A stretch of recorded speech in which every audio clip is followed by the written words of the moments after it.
Bienvenue dans un monde plus vaste, un espace où l'invisible devient tangible et où les mystères de la conscience s'éclairent. Ici, nous explorons ensemble l'éveil, l'expansion et la connexion avec soi, avec les autres et avec l'univers.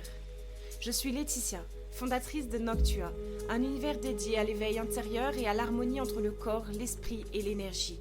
À travers des pratiques transformatrices et des chemins d'exploration variés, je vous accompagne dans ce voyage vers vous-même, là où résident vos réponses et votre puissance. Préparez-vous à ouvrir les portes d'une réalité plus vaste, où chaque épisode vous invite à plonger un peu plus profondément dans votre essence et dans ce lien intime avec le monde. Ensemble, découvrons ce monde plus vaste qui vous attend.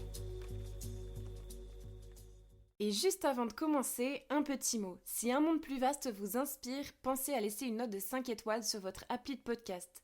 C'est le meilleur moyen de soutenir ce projet et de le faire découvrir à d'autres. Et si cet épisode vous parle, partagez-le avec vos proches ou sur vos réseaux. Merci infiniment pour votre soutien et maintenant, place à l'épisode. Chers auditeurs, chères auditrices, salut la tribu, je suis ravie de vous retrouver pour ce tout nouvel épisode. Aujourd'hui, on va parler des doutes. Plus précisément, on va parler de comment faire face à nos doutes, aux doutes que l'on peut avoir. Est-ce que les doutes sont-ils toujours négatifs ou est-ce qu'ils peuvent nous apprendre quelque chose sur nous et est-ce qu'ils peuvent nous être en fait utiles sur notre chemin ou faut-il toujours écouter ces doutes? Qu'est-ce que les doutes révèlent de nous? C'est ce que l'on va voir dans cet épisode. Je vais vous parler comme d'habitude à travers ma propre expérience de vivre très souvent des phases de doute et tout ce que j'ai pu expérimenter, apprendre sur le sujet et explorer finalement en espérant que ça puisse vous faire écho, en espérant que ça puisse peut-être vous donner vous aussi des clés pour non pas ne plus douter mais mieux traverser ces phases de doute parce que c'est là tout le nerf de la guerre et tout le sujet, c'est que les doutes, de toute manière, on ne pourra pas les effacer, on ne pourra pas les éviter. Donc le but de cet épisode, de ce que l'on va échanger aujourd'hui, c'est de savoir plutôt comment traverser et comment naviguer à travers ces moments, ces phases de doute. Alors comme tout être humain sur cette terre, je traverse très régulièrement des phases de doute, malgré tout ce que l'on peut voir sur les réseaux sociaux ou dans le paraître de tous les jours quand on croise des personnes, les gens pensent toujours que peut-être tout va bien parce qu'on affiche notre plus beau sourire, on parle peut-être plus souvent de nos réussites et un peu moins de nos échecs, etc. Mais il faut savoir que tout le monde traverse des phases de doute et que lorsque... Ça, c'est mon exploration personnelle. Je trouve que lorsque l'on explore vraiment sa vie, que l'on incarne sa vie, que l'on n'est plus spectateur, mais plutôt acteur de sa vie et qu'on expérimente beaucoup de choses ou qu'on sort de sa zone de confort, que l'on prend des risques, que l'on ose, on va être encore plus sujet au doute. C'est vraiment là où je trouve où les doutes surviennent encore plus, c'est quand on est dans une énergie où voilà, on incarne les choses et où on est finalement aussi sur sa mission de vie, comme on pourrait dire, ou que l'on incarne en tout cas ce qui est aligné pour nous, ce que l'on a envie de devenir, d'être, d'exprimer au monde. Je trouve que les doutes, ils surviennent encore plus dans ces moments-là. Et c'est là que c'est intéressant, c'est que les doutes, finalement, ils sont pas négatifs. Alors, je m'explique, évidemment, quand on est dans ces phases et ces moments de doute, on est dans un moment hyper inconfortable, on n'est pas à l'aise, c'est pas des moments qu'on a envie de vivre. Souvent, on résiste aussi durant ces phases de doute. C'est des moments où on va peut-être être beaucoup dans notre tête, où on va ruminer, où on va douter aussi de sa valeur. On va peut-être se mettre à douter de soi, à douter de sa valeur carrément, à remettre tout en question. Donc, est-ce que tout ça, c'est forcément négatif, même si de premier abord, ça a l'air hyper inconfortable et négatif et douloureux?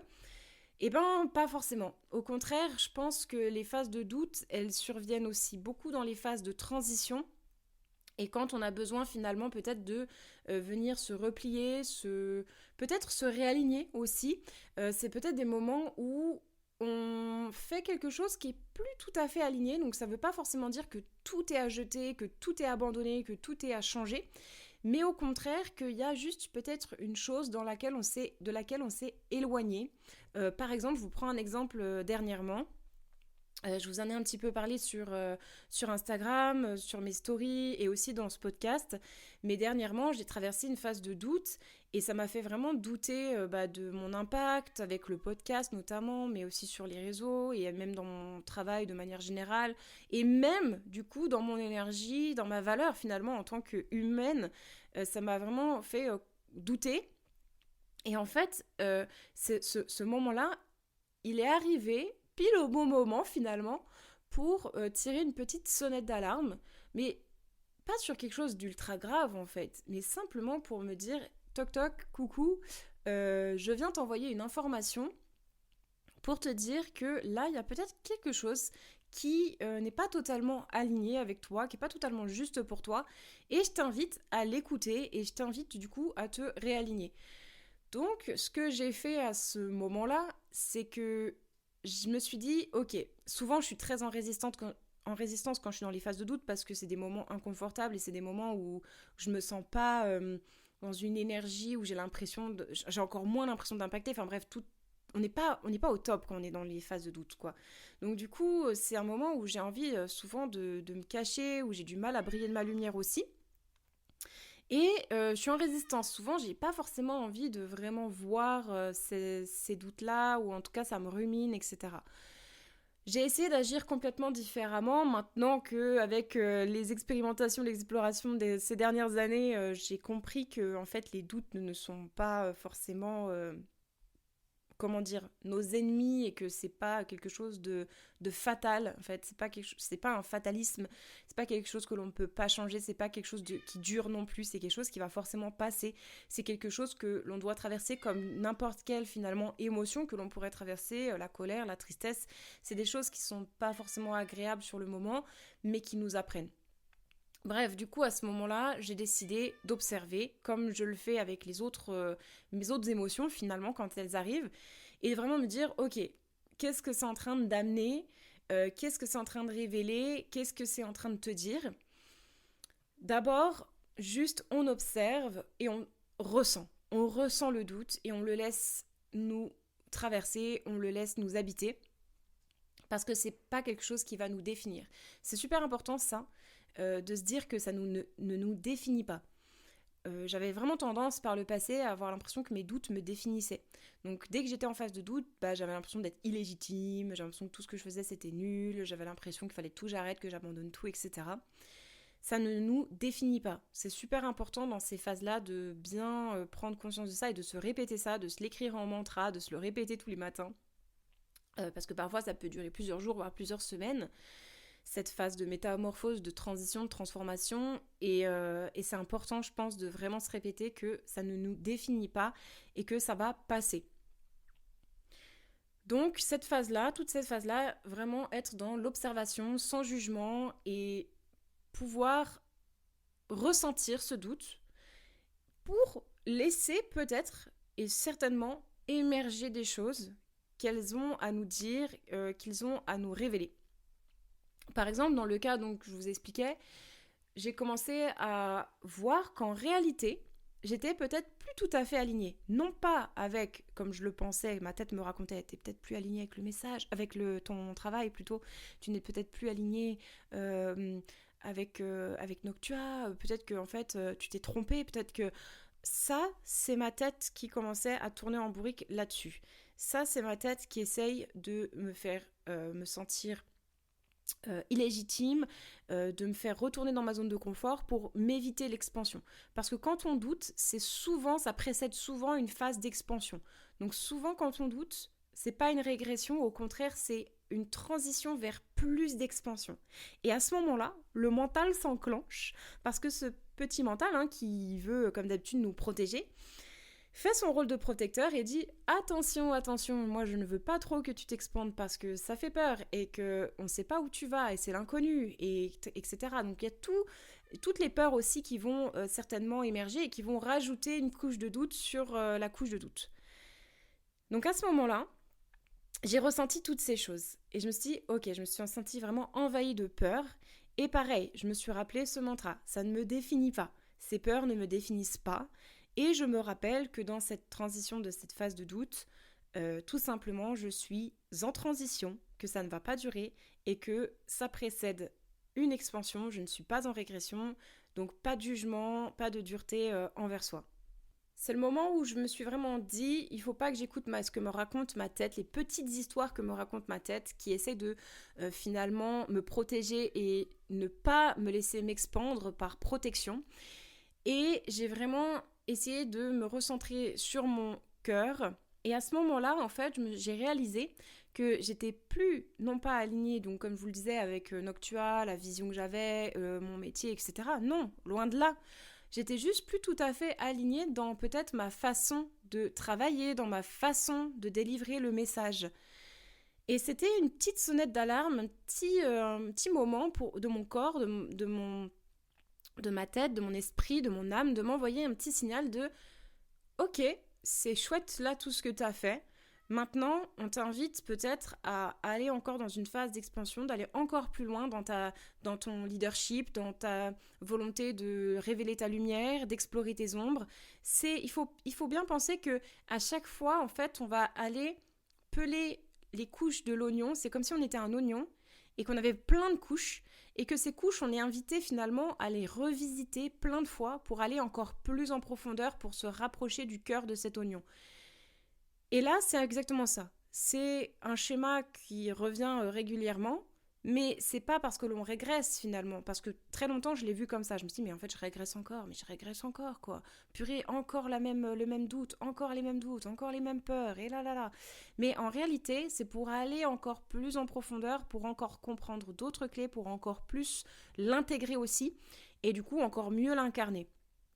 Donc à ce moment-là, vraiment ce que je me suis rendu compte, c'est que il fallait que je revienne à plus d'authenticité justement dans ma façon peut-être d'enregistrer les podcasts, que finalement ma volonté de surstructurer me réfrénait plus que me rendait libre et me donnait de l'inspiration. J'ai commencé à me couper de ma motivation et de mon inspiration, de ma créativité, en ne respectant pas tout à fait finalement mon énergie, en ne respectant pas tout à fait mon âme, comme elle fonctionne, comme mon énergie fonctionne et comme je fonctionne pour pouvoir justement délivrer tout ça de cette façon-là, de la façon dont Laetitia a le délivrer et non pas comme quelqu'un d'autre a le délivrer. Donc en clair, c'était une invitation pour me recentrer finalement, pour me réaligner. Donc je trouve que les doutes sont vraiment pas négatifs et j'ai souvent remarqué que les doutes arrivait quand on était justement sur la bonne voie. Parce que pendant longtemps, je pensais que dès que j'avais des doutes, c'est que j'étais plus du tout sur la bonne voie et qu'il fallait que je change. En fait, ça voulait dire que je m'étais trompée, que j'avais fait les mauvais choix, que j'avais pris les mauvaises décisions. En réalité, c'est l'inverse.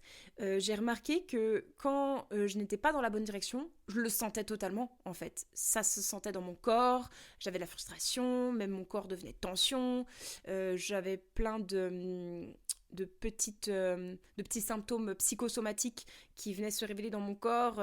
Je tombais malade, j'avais vraiment beaucoup de colère, etc.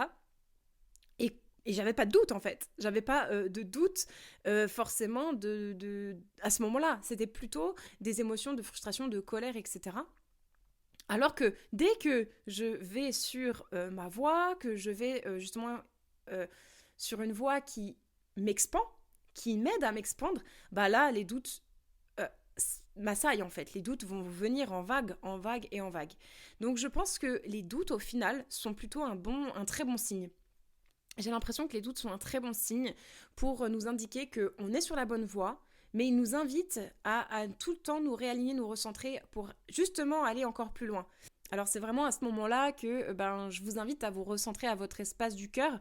Donc vous pouvez aussi aller réécouter ou écouter si vous ne l'avez pas encore écouté le podcast qui s'appelle Suivre la voie du cœur, justement pour pouvoir se reconnecter. C'était un épisode dans lequel j'expliquais plus en détail comment se reconnecter à l'espace de son cœur pour justement ne plus être que dans le mental et être dirigé par peut-être ses peurs, son mental et la raison. De faire la différence entre la raison et le cœur et de remettre peut-être plus de cœur aussi dans nos décisions, plus d'intuition dans nos décisions parfois pour être plus connecté à notre cœur, à notre âme, plutôt que de prendre que des décisions par la tête, par nos croyances, par les peurs, voilà. Donc voilà, j'explique ça plus en détail dans cet épisode. Vous pouvez aller l'écouter si vous le souhaitez. C'est très complémentaire pour le coup à cet épisode. Ça va vous apprendre à vous reconnecter davantage, à vous donner des pistes et des clés, des explorations pour aller vous reconnecter à votre espace du cœur. Du coup, pour répondre à la question « Faut-il toujours écouter ses doutes ?» que je vous posais à tout début d'épisode, je pense que la différence subtile dans le mot « écoute », c'est que on doit écouter, on doit ressentir les doutes plutôt, on doit ressentir et écouter ce que doivent nous révéler les doutes. En revanche, nous ne devons pas écouter ce que la tête va nous dire par rapport à ces doutes. C'est-à-dire que c'est comme si on ressentait le doute vient nous assaillir, et la tête va donner une interprétation au doute qui est pas forcément juste en fait. Elle va commencer à raconter des histoires. Ah mais en fait t'es pas assez. Ah mais en fait regarde, peut-être tu t'es trompé. Ça c'est des histoires de la tête. Et donc je pense que ça il ne faut clairement pas l'écouter. Il faut clairement pas l'écouter. Ça risque juste d'auto-saboter en fait. Et c'est ce que je remarque à chaque fois, c'est que ça vient vraiment nous auto-saboter et nous auto-saboter et nous auto-saboter. Donc ça ne sert pas la cause, ça ne sert pas notre vie, ça ne sert pas notre incarnation, ça ne sert pas notre message, ça ne sert pas notre vision, ça ne sert pas nos actions. Bref, voilà, ça ne nous sert pas d'écouter à ce moment-là toutes ces petites voix qui sont... c'est très simple en fait. Pour les distinguer, ce sont des voix qui vous font pas du bien.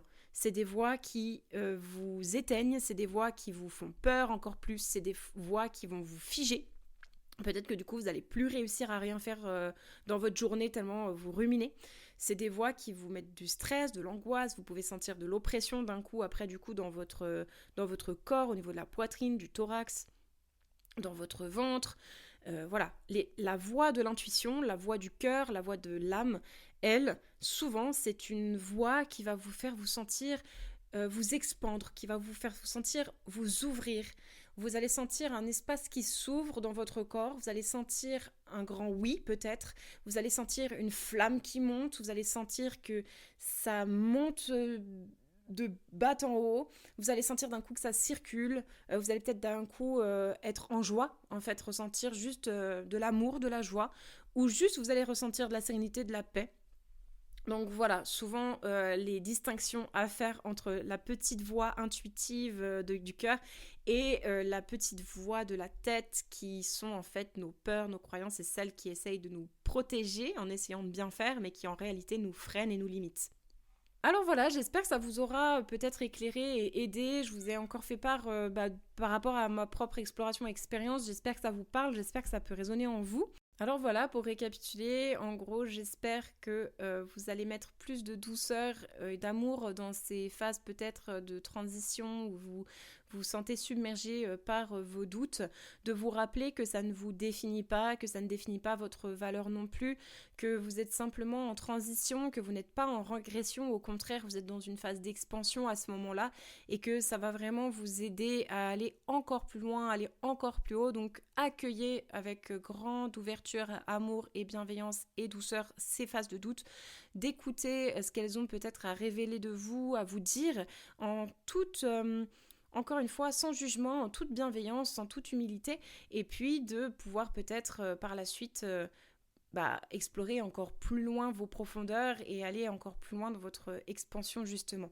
Rappelez-vous vraiment que ça ne vous définit pas et rappelez-vous que votre petite voix intérieure qui vient vous limiter ne vous définit pas non plus et que vous pouvez la remettre à sa place à chaque instant pour continuer à avancer, même petit pas par petit pas, même quand c'est difficile et même quand vous avez l'impression de ne plus du tout y croire, vous êtes toujours à la bonne place, vous êtes à votre juste place et vous continuez à briller quand même à ce moment-là. Vous n'êtes pas dans une lumière éteinte quand vous doutez, au contraire, vous êtes encore plus en train de briller puisque vous êtes en train d'aller vers une version encore plus alignée de vous, encore plus juste de vous. Donc croyez en vous et croyez au process encore une fois et croyez en la vie, croyez en ces fabuleux process que nous avons dans notre conscience et dans notre corps qui nous amènent tous ces messages et toutes ces évolutions. Voilà, j'espère que ça vous aura éclairé, j'espère que ça vous aura aidé, je l'espère de tout cœur. Moi, ce sont vraiment des choses qui m'aident au quotidien et je vais continuer à appliquer toutes ces choses pour moi-même également. N'hésitez pas à me partager vos petits tips aussi si vous le souhaitez. Je pourrais aussi les repartager, peut-être que ça m'inspirera aussi pour explorer de nouvelles choses, une nouvelle façon de voir encore les doutes. Et puis nous, on va se retrouver très prochainement pour un prochain épisode. On se retrouve aussi, comme d'habitude, en présentiel pour les sessions de Kundalini Activation et de Breathwork et pour l'immersion aussi expansion. Je vous laisse aller voir sur l'Instagram de Noctua Experience toutes les infos, le site internet aussi. Vous pouvez retrouver tout ce que vous voulez savoir et tout ce dont vous avez besoin pour venir vous explorer vos parts sombres, vos parts d'ombre, vos parts de lumière, pour venir dans vos phases de transition, dans vos phases de doute, pour réaligner votre énergie, réaligner votre être, vous sentir pleinement vivant aussi, renouer avec votre sensibilité, renouer avec vos sens, renouer avec votre sensualité, renouer avec votre âme, avec votre essence. Bref, je vous accueille toujours avec immense joie, plaisir et avec beaucoup d'amour et de cœur aussi. Vraiment, j'adore vous accompagner sur ce chemin.